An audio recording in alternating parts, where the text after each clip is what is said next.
फैयै फैयै दिनै उदालगुरि जिल्लानि सिङाव थानाय मोनबा समस्तिखौ लानानै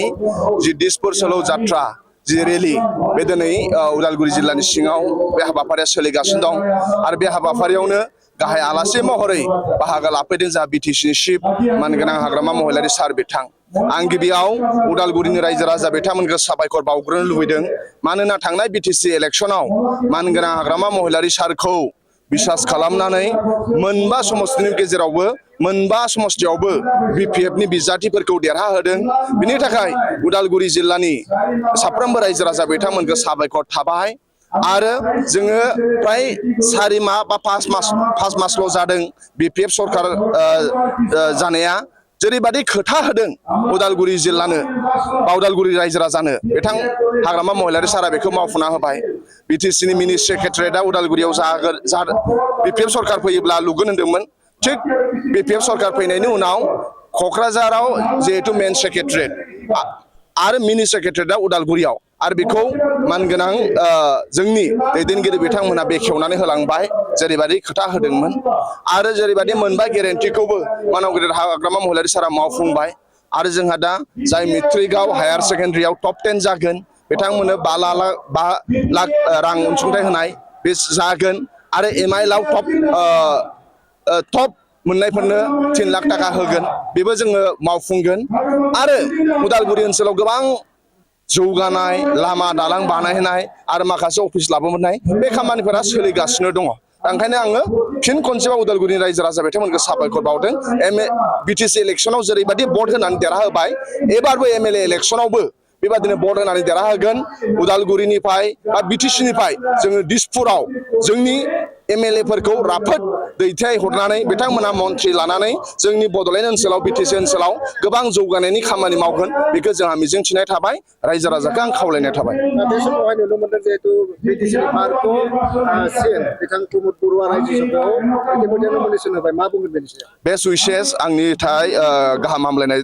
थाबाय मानोना मोनसे समाव आंबो दुलाराय बर' फरायसा आफादाव दंमोन बिथाङा एबसुआव आफादगिरिमोन लोगो मोनदों दा बिथांनि आंनिफ्राय बेस्ट उइसेस थाबाय ओनसोलनि आरो बे ओनसोलनि जौगानायनि आरो मोजां खामानि मावगोन होननानै मिजिंथिनाय थाबाय आंनिफ्राय बेस्ट उइसेस थाबाय बेजों लोगोसे जों नुनो मोनो जिखिनि मोनबाय गेरेन्टेड स्किम नोंथांमोना अलरेडि जेरैनो मावबाय दा बेजों लोगोसे गोबां बेबायदिनो गावबागाव समस्ति वाइसआवहाय जिखिनि चेक फैनो गोनां बेखौ माखासे बेले बेले गोबां ससियेल मिडियानि गेजेरजों फोरमायबाय थादों जे बिथांमोना होदोंना नंखायखौनो होदों बुंबाय थादों नङा बे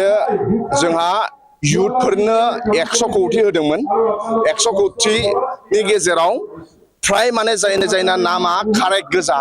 फ्राय माने 40-50 कौटिया एकाउन्टाव हाबहैजोबखाबाय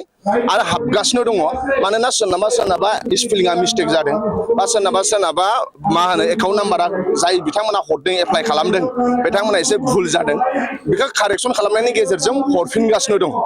बेनिफ्राय सेल्फ हेल्प ग्रुपआबो फ्राय हाबबाय जेरै जि सेल्फ हेल्प ग्रुपना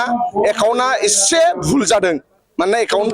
बिसोर लिरनाया बेबो कारेक्सन सोलिनानै बे हाबगासिनो दङ 10,000नि जि आइबिएस दुखियाफोरनि बेयाव गोबां एकाउन्ट नाम्बारा मानोना जाय मैगं फाननानै जाग्रा जाय हाल खदाल मावनानै जाग्रा बिथांमोना एकाउन्टआ थिग गैया एकाउन्टखौ मोजां होआखै दा आधार कार्डजों लिंक थानांगोन दा नाथाय बेखौ मानव गेदेर हाग्रामा महिलारि सारा अफिसारफोरजों सावरायनानै हरगासिनो दङ नामजों एकाउन्ट नामजों मानसिनि नामजों एकाउन्ट नामजों मिलायनो नांगोन दा मानसिनि नामा ओरैबायदि जाबाय बै जाय मैगं फाननानै जाग्रा हाजिरा मावनानै जाग्रा नामा बिफानि एकाउन्टआ फिसालानि बिदिबा एसे मा जायो गोनो गोथो जायो दा ओंखायनो जों जाय बिथांमोना नाम हरबाय सेलेक्सन जाबाय बिथांमोनखौ इमिडियेटलि एकाउन्ट खुलिनो होब्रबदों बेनि थाखाय एसे गोबाव जादों जाहाथे बे मानसिनि नामावनो एकाउन्ट खुलियो दा बेनिफिसियारिया बिफा एकाउन्ट हल्डारा फिसाजो दा बिनि थाखाय हाबाखै अबा दा ओंखायनो बै मानसिखौनो एकाउन्ट खुलि होफिननानै जाय बिथांमोना सेलेक्सन जाखाजोब्बाय बिथांमोना मोनगोन सानसे साननै नेथ'नो गोनां जानो हागौ मानोना बे टेकनिकेल प्रब्लेम आरो बेखौ सिस्टेमजों मोनसे थांगोन आरो सिस्टेमजों खामानि खालामनो थाखाय जोंनि बिटिसिनि अफिसार बिथांमोना सान हर मावगासिनो दङ आं अफिसार बिथांमोनखौबो साबायखर बावदों आरो जाय बिथांमोना बेनिफिसियारि बिथांमोना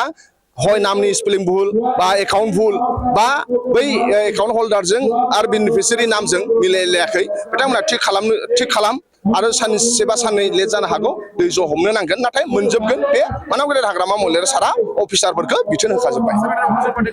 लिस्टेड नाम फैखादों गोबां दिनै बेले बेजे जाबाय थादों होनना बुंदों लिस्टेड नाम जिखिनि फैदों हयथ' बिसोरबो थालांनो हागौ होनना बुंदों बेनि उनाव मा खालामदों इउपिपिएलनाव जेबो एभिडेन्स गैया उइदाउट एभिडेन्स बिथांमोना खोथा बुंगासिनो दङ नाथाय बेखौनो जों साबायखर बावनांगोन थांनाय इउपिपिएल सरकारा सिएसपि बर्ड दानो थाखाय 4 बोसोर नांदों ओंखायनो 4 बोसोरनि गेजेराव सासेबो साख्रि सोनो हायाखै मानाव गेदेर हाग्रामा महिलारि सारा 1 मासनि गेजेराव सरकार फैनायनि उनाव सिएसपि बर्ड दादों भेन्सार स्कुलखौ सरकारि खालामनो थांगासिनो दङ थांनाय बार सरकारा 4 बोसोरनि उनावसो बिथांमोना एडभार्टाइज होनो हादों जोंहा 4 मासनि गेजेराव जोङो फरेस्ट डिपार्टमेन्टआव एडभार्टाइज होबाय ओंखायनो जोंनि सरकारा स्ट्रं आरो गोहोगोरा सरकार मानाव गेदेर हाग्रामा महिलारि सारा स्ट्रं सरकार बिनि थाखाय रायजो राजा बिथांमोननो अननो हादों दा सोर अपोजिसना जा जि बुंबाय थादों नाथाय रायजो राजाया मानाव गेदेर हाग्रामा महिलारि सारखौ फोथायनानै भट होदों इउपिपिएलखौ रिजेक्ट खालामदों जोंखौ खामानि मावनो सुबिदा होदों आरो बेबादिनो जोङो 5 बोसोराव बे समखौ जों ओरैनो नागार हरा सोरजोंबा नांलायनानै जों नागार हरा रायजो राजानो खामानि मावनाय दिनै 5,000 सेंग्रा सिख्लाफ्रा 2 लाख थाखा मोनबाय 50,000 दुखियाफ्रा 10,000 कुरि मोनबाय 33,000 सेल्फ हेल्प ग्रुपनि आब'मोन बाजैमोनहा 15,000 कुरि मोनबाय सिनियर सिटिजेन आरो लेंग्रा लेंग्रि बिथांमोना दिनै 10 कोटि फैसा मोनबाय हा गैयिफोरनो हा होगासिनो दङ 4 मासनि गेजेराव बे खामानिखौ जों मावलांबाय थागोन आरो माखासे खोथा रादाय होनाय दङ बेखौबो जों मोनफानि उनाव मोनफा मावलांबाय थागोन